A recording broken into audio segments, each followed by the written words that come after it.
दोस्तों, कहानी की शुरुआत होती है एक मैदान जंग से। हमें 6वीं शताब्दी का काल दिखाया जाता है, जहां ताइजोंग की सेना अंसी किले को फतेह करना चाहती है और इन सब का लीडर चीन का एम्परर ताइजोंग है, जो कि अपने ही पड़ोसी देश कोरिया के गोगोरिया साम्राज्य पर हमला कर देता है। ताइजोंग अपने समय का सबसे खतरनाक जाबाज खिलाड़ी था। वहीं दूसरी तरफ कोरिया के गोगोरिया साम्राज्य का जनरल योंग इससे बिना डरे डटकर अपनी सेना के साथ इसकी तरफ बढ़ता है और इसके करीब 1.5 लाख सैनिक भी अपने हथियार लेकर ताइजोंग की सेना पर वार करने आगे बढ़ जाते हैं। इस युद्ध में भले ही ताइजोंग इनका लीडर था, लेकिन वो दूर से ही इस युद्ध को होता हुआ देखता है, क्योंकि वो जानता था कि मेरी सेना दुश्मन को अच्छा सबक सिखाएगी और जीत उसी की होगी। लेकिन कोरियन सेना भी कुछ कम नहीं थी, इनके सैनिक भी काफी ज्यादा तादाद में थे। इसी बीच चीनी सेना अपने छुपे हुए दुश्मनों को सामने ले आती है, जो पीछे से कोरियन सेना पर हमला कर देती है, जिसमें काफी लोग मारे जाते हैं। अब ऐसे मुश्किल वक्त में कोरियन सेना के पास पीछे हटने के अलावा और कोई भी रास्ता नहीं था। इसी बीच हमें एक नया किरदार दिखाया जाता है, जिसका नाम था समूल। ये अपने भाई की मौत से बहुत ज्यादा दुखी था और वो अपने भाई को कंधों पर डालकर यहाँ से चला जाता है। और फिर कहानी घूमती है ताइजोंग पर, जो कि अपने साथियों के साथ अगले प्लान के बारे में डिस्कस कर रहा था। और इसी दौरान उसके कुछ सिपाही एक कोरियाई लड़की को उसके सामने लेकर आते हैं, जिसको इन्होंने बंदी बना लिया था। ये लड़की दोस्तों भविष्य देख सकती थी। ये लड़की चीनी लोगों को गोगुरिया के प्राचीन धनुष को छूने से मना करती है, जो कि महान राजा चोमोंग का था। और ताइजोंग फिर से अपने प्लान को लेकर बातें करना शुरू कर देता है। ये कहते हैं कि हमें गोगुरियो साम्राज्य को अपने कब्जे में करने से पहले अंसी किले को अपना बनाना होगा, क्योंकि ये किला गोगुरियो साम्राज्य का एक अहम हिस्सा था। और फिर ताइजोंग ये बात अच्छे से जानता था कि गोगुरियो के जनरल और अंसी किले के कमांडर के बीच रिश्ते कुछ अच्छे नहीं हैं। इसलिए वो सोचता है कि अंसी किले को जीतना काफी आसान होगा और फिर से जीतने के बाद वो आसानी से गोगुरियो साम्राज्य तक पहुंच जाएगा। ये बात गोगुरिया के जनरल योन को भी पता चल जाती है कि ताइजोंग का अगला निशाना अंसी का किला है, लेकिन वो इसकी मदद नहीं करता, बल्कि इस किले के कमांडर को मारने का प्लान बनाता है और समूल को अपने पास बुलाकर कहता है कि तुम कमांडर योन को मारोगे। मैं जानता हूँ तुम बहुत वफादार हो और बहुत बहादुर भी हो। और फिर इसे तलवार देता है। ये सुनकर समूल भी वादा करता है कि मैं आपका ये काम जरूर करूंगा। अगले दिन समूल अपने साथियों के साथ रास्ते में दिखाया जाता है, जहाँ कुछ गाड़ियां गड्ढे में फंसी हुई थी, जिन्हें निकालने में समूल इन लोगों की मदद करता है और अंसी के बारे में पूछता है। इस पर एक आदमी कहता है कि मैं कमांडर योंग हूँ। योंग का साथी कहता है कि मैंने सुना है ताइजोंग ने अपने कुछ जासूस भेजे हैं, जो कि हम लोग की भाषा बोल सकते हैं। ये सुनकर समूल के सिपाही अपनी अपनी तलवार निकाल लेते हैं, लेकिन वो मारे जाते हैं और समूल को ये लोग अपने साथ बंदी बनाकर ले जाते हैं।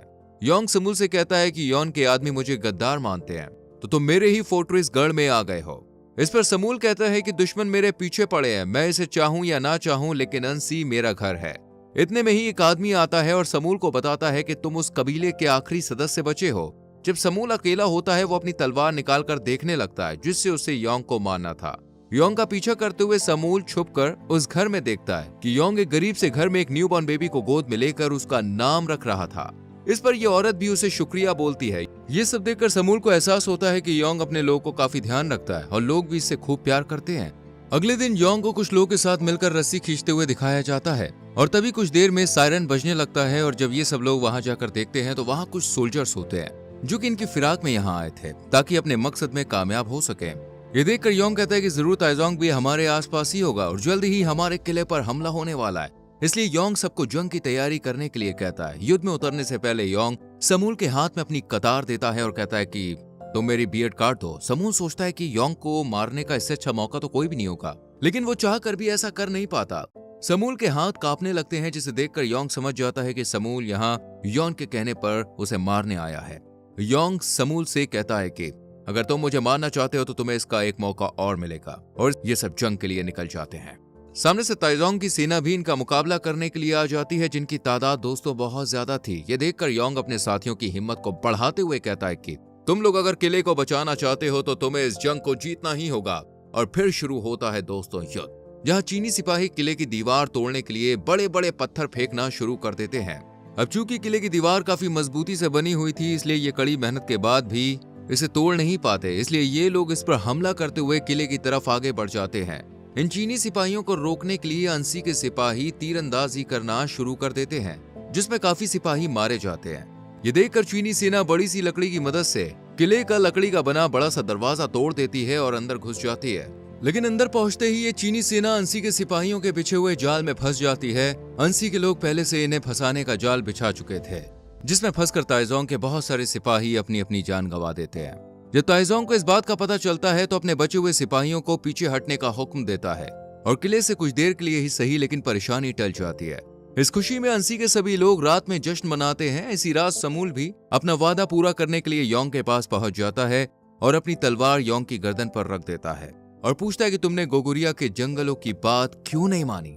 इस पर योंग कहता है कि मेरा यह फर्ज बनता है कि मैं अंसी के किले की रक्षा करूं।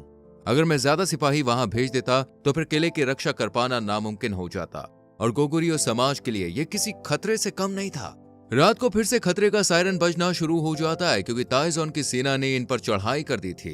ये चीनी सेना किले के पास में ही टावर बनाती है और फिर तारों से हमला करना शुरू कर देती है।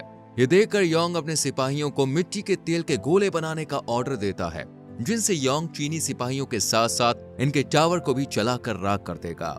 लेकिन इन सब में योंग बहुत जख्मी हो जाता है और इसी का फायदा उठाते हुए जैसे ही चीनी सैनिक इस पर हमला करते हैं वैसे ही समूल बीच में आकर योंग को बचा लेता है और फिर ठीक 4 दिन बाद योंग को होश आता है और जब उसे पता चलता है समूल जो कि उसकी जान लेने आया था उसी ने उसकी जान बचाई है तो वो बड़ा खुश होता है। वहीं दूसरी तरफ ताइजोंग काफी गुस्से में था क्योंकि उसने बहुत सी जंग जीती तो थी लेकिन इस किले पर अपना कब्जा जमाना बहुत मुश्किल हो रहा था। इसलिए ताइजोंग उस कोरियन भविष्य बताने वाली लड़की को अपने पास बुलाता है और उसके जरिए योंग के पास एक मैसेज भेजता है कि वो आखिरी हमला करने से पहले चाहता है कि तुम सरेंडर कर दो। साथ ही हमें यह भी पता चलता है कि ताइजोंग अंसी के किले के पास में ही एक मिट्टी का किला बना रहा था ताकि वो बराबरी से अंसी के किले पर हमला कर सके और ये काम जल्द ही शुरू भी हो जाता है। यहाँ एंट्री होती है अंसी के सेनापति की जिसका नाम पासो था। ये कहता है कि मैं उस किले को बनने से पहले ही ताइजोंग को मार दूंगा और परमिशन लेकर रात में ही अपने सैनिकों के साथ ताइजोंग की तरफ रवाना हो जाता है। लेकिन जब ये लोग यहाँ पहुंचते हैं तो इन्हें पता चलता है कि किसी ने इनके हमला करने की खबर ताइजोंग को पहले से ही दे दी थी, इसलिए ये सब मारे जाते हैं। लेकिन दोस्तों पासो मरने से पहले कमांडर योंग के पास चला जाता है और यहाँ पर हमें पता चलता है कि ये काम चीनी लड़की का किया हुआ था जिसने पासो के आने की खबर ताइजोंग को दे दी थी। ये लड़की कहती है कि अंसी के पास खुद को ताइजोंग के हवाले करने के अलावा कोई और रास्ता नहीं है। मैं तुम्हारा भविष्य देखकर बता सकती हूँ कि बुरा वक्त आने वाला है। ये सुनकर समूल उसका गला काटकर उसे मार डालता है। पासो की महबूबा और योंग की बहन पासो की मौत का बदला लेने के लिए खुद ताइजोंग को मारने के लिए चल देती है। बहादुरी से लड़ने के बाद आखिरकार इसे भी चीनी सेना मार देती है। इसके शरीर को किले में लाकर पासो के साथ ही दफना दिया जाता है। ये सब देखकर समूल योंग से मदद मांगने के लिए खुद गोगुरिया के पास जाने के लिए कहता है और योंग की इजाजत से गोगुरिया साम्राज्य में जाकर उससे कहता है कि योंग गद्दार नहीं है बल्कि वो तो आज भी अंसी के किले की सुरक्षा के लिए बहादुरी से लड़ता है। इधर योंग बाहर बच्चों को मिट्टी से खेलता हुआ देखता है तो प्लान बनाता है कि वो बनने वाली मिट्टी के किले को गिरा देगा और इस बात को सभी लोकल लोगों के साथ शेयर भी करता है, जिस पर ये लोग कहते हैं कि इसके लिए हम किले के नीचे एक गुफा खोदेंगे ताकि किले को आसानी से गिराया जा सके। साथ ही योंग से कहता है कि जब तक हम गुफा का काम पूरा न कर ले तब तक आप भी उन्हें किला बनाने दीजिए। और कुछ दिन बाद गुफा का काम पूरा हो जाता है और अब ये लोग प्लान बनाते हैं कि जब चीनी सिपाही किले में होंगे तब वो लोग गुफा में मौजूद खंभों में आग लगाकर उसे गिरा देंगे। लेकिन बदकिस्मती से बारिश हो जाती है और गुफा में पानी भर जाता है, इसलिए ये लकड़ी के खंभे गीले होने की वजह से जल नहीं पाते। ये देखकर लोग फैसला करते हैं कि वो इन खंभों को कुल्हाड़ी से काटेंगे और अपने जीवन को अंसी के नाम पर खत्म कर देंगे। और ये लोग खंभों को काट देते हैं और खुद मिट्टी मलबे के नीचे दबकर मर जाते हैं और वहीं किले में चीनी सैनिक भी मारे जाते हैं और किला मिट्टी में मिल जाता है। ये मौका देखते ही योंग और उसके सैनिक चीनी सेना पर हमला बोल देते हैं। योंग कहता है कि जब तक हम मर नहीं जाते तब तक हम ये लड़ाई लड़ेंगे और दिन रात ये लड़ाई होती रहती है। और इसी बीच योंग अपने एक आदमी से कहता है कि जाओ मेरे लिए जुमोक का प्राचीन धनुष लेके आओ और फिर प्रार्थना करते हुए इस धनुष से ताइजोंग की तरफ निशाना लगाता है और ये निशाना लगता है ताइजोंग की आंख में, जिससे ताइजोंग बुरी तरह से जख्मी हो जाता है। लेकिन ताइजोंग की सेना लगातार आगे बढ़ती रहती है। इधर अब समूल भी गोगुरिया साम्राज्य के साथ यहाँ योंग की मदद के लिए आ जाता है और ये सब मिलकर चीनी सैनिकों को घेर लेते हैं। ये सब देखकर ताइजोंग के काफी सिपाही मारे जाते हैं और आखिर में ताइजोंग भी हार मान लेता है और अंसी के लोग जश्न मनाते हैं। इसी बीच समूल और योंग भी एक दूसरे के गले लग जाते हैं और थोड़े समय बाद ताइजोंग सही हो जाता है। लेकिन फिर उसकी मौत हो जाती है और अंसी का किला और यहाँ के लोग आजादी से रहते हैं और यहीं पर दोस्तों कहानी खत्म हो जाती है। फ्रेंड्स, आपको ये मूवी कैसी लगी? क्या आप जानते हैं कि ताइजोंग किसका नाम है? कमेंट सेक्शन में जरूर बताइए। वीडियो अच्छी लगी हो तो वीडियो को लाइक और शेयर जरूर करें। चैनल पर नए हैं तो प्लीज सब्सक्राइब करके बेल आइकन प्रेस करें, जिससे आने वाली वीडियोस आपसे मिस ना हो। मिलते हैं अगली वीडियो में। Till then bye bye, take care.